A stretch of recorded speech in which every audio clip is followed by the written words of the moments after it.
Hey guys, it's Bob, and I'm down in the basement gun shop again today, and I'm going to spend a couple minutes talking about rifle optics some more. More specifically, I'm going to talk a little bit about the white elephant that is in the room when it comes to talking about rifle optics. You might be wondering, what's this white elephant? No, not talking about an actual albino elephant, but what I'm talking about is the one factor that comes into play when it comes to picking out your scope.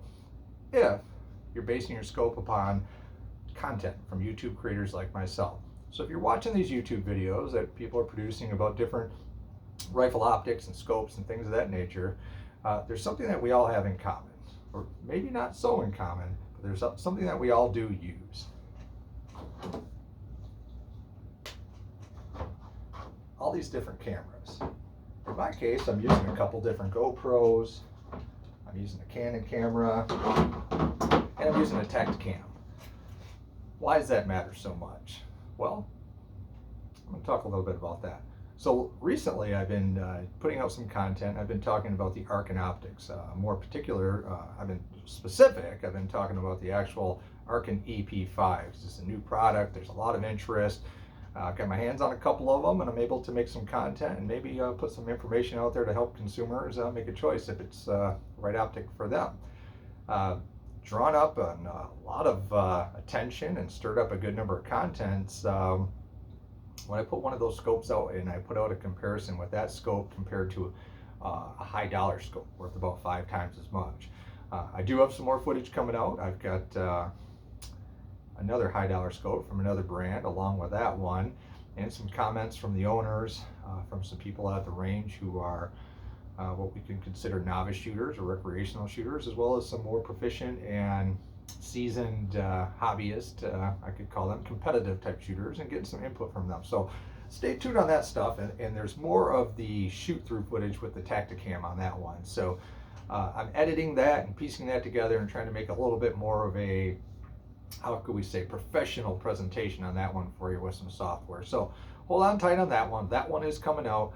It's a little slow going because it is bitter cold here in Michigan, and I'm not getting out to the range for as long as I'd like, and I'm not running across as many people as I'd like to get input on all of those optics. So just stay tuned on that. But back to this.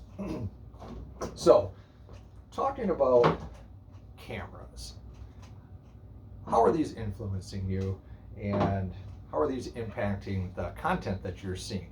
Now, I'm going to talk a little bit about my impression and my take on how I feel these cameras are impacting what you're seeing from what I'm producing.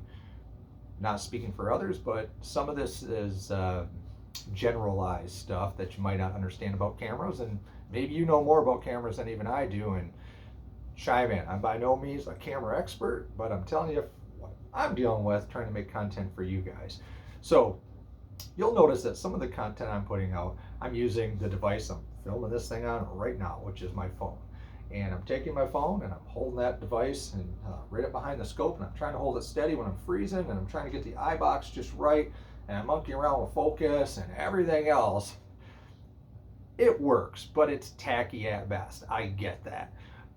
It gives people a glimpse into what you're looking through, if it's, crummy, if there's any huge flaws, but it's not the best. It does work, okay? The GoPros.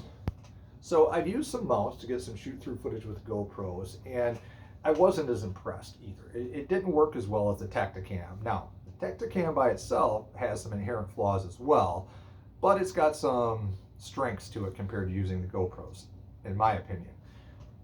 When using all these devices, whether it's the telephone camera, it's these cameras, the Tacticam, whether I've got this thing mounted up,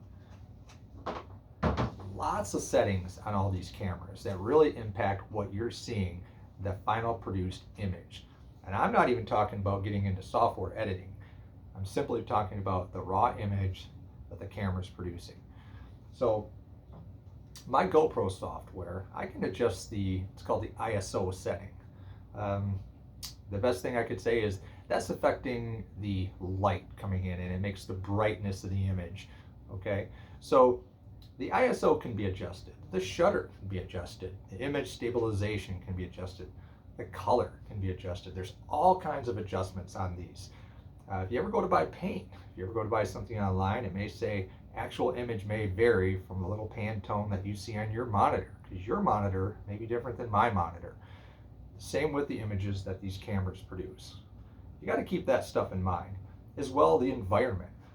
I may be filming some content on a cold, hazy day.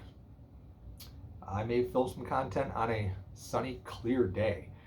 You need to keep that in mind and sometimes listen to the comments from the content creators, not just looking at the content that is created, if that makes sense. What my eye is seeing when I'm peering through this actual optic, what I'm actually seeing is never 100 exactly the same as what I'm showing you guys with the footage on here. So oftentimes what I'm commenting may steer you in that right direction. It's sometimes, most of the time, actually clear for any of us who are making these videos and putting this content out for you. Majority of the time is clearer for our actual eyeball than what this camera is getting. There is a rare instance or two, or 3, 4, 5, that the actual content produced with this camera is far superior than what your actual eyeball would picking up. Some of those cases have to do with the lighting conditions. You can set the ISO and the shutters and things up on these cameras to almost work like night vision, where you may think, wow, that is the scope that I want. Boy, dusk and dawn, that deer, that raccoon, coyote, whatever it may be, I'm smoking that thing. Well, the reality is, with your eyeball, it may not be as good. But to contradict all that, in some cases, it may be better. So you've got to listen to the content creator and what they're putting out. A lot of this has to do, that I've noticed, with color as well. So as I'm looking through the optic and I'm looking at, if you notice that footage at the beginning, that mailbox, what color do you think that mailbox is? Okay, versus the color that your monitor, your phone screen, most of us are probably watching this stuff on a smartphone or a tablet. What color are you seeing? What clarity are you seeing? Do you have your phone on a high resolution, or your tablet or computer? Or do you have it on a low? Are you watching on a 72-inch big screen TV that you're projecting it from your phone? That stuff is all going to affect the content that you're watching. So, brings me back to the actual optics now. When you're choosing your optic and you're deciding, what scope do I want to put on my rig? Which one suits me? Keep in mind the content that we're all putting out. I'm not saying mine's any better than anybody else's. I hope it's not any worse.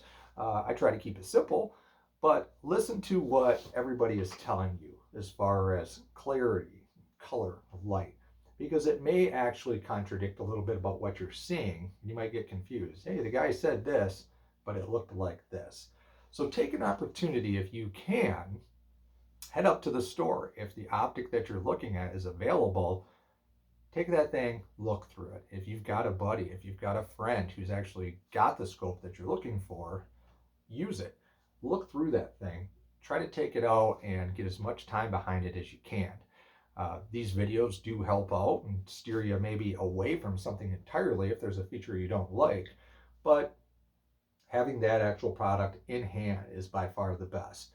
Some of the manufacturers now, they'll offer you a guarantee. If you're not happy with this thing within this amount of time, send it back. And what I've noticed also is the retailers may support that even more so. So if you aren't happy with the particular optic that you're looking for, the optic company may, hey, you're out of luck, you bought that thing, but the retailer may take that back. So, Optics Planet, some of those larger big box places, they often offer that 30-day, hey, if this thing isn't what you thought, we'll send a tag, and it costs you nothing. So I hope this helps a little bit, talking about what I'm calling the white elephant in the room.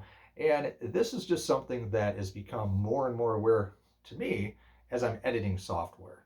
I'm putting together content for you guys that's a little bit more creative, and it's a little bit more professional presentation and high quality than these basement gunshot videos that are easy peasy to do. And I'm realizing some of the observations that I've seen in the field aren't matching up with the narratives that I've authored to go along with this stuff. So I hope that helps a little bit.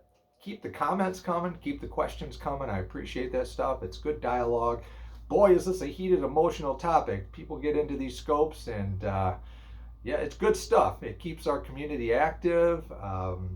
I appreciate it. I think it's good. It's a good thing.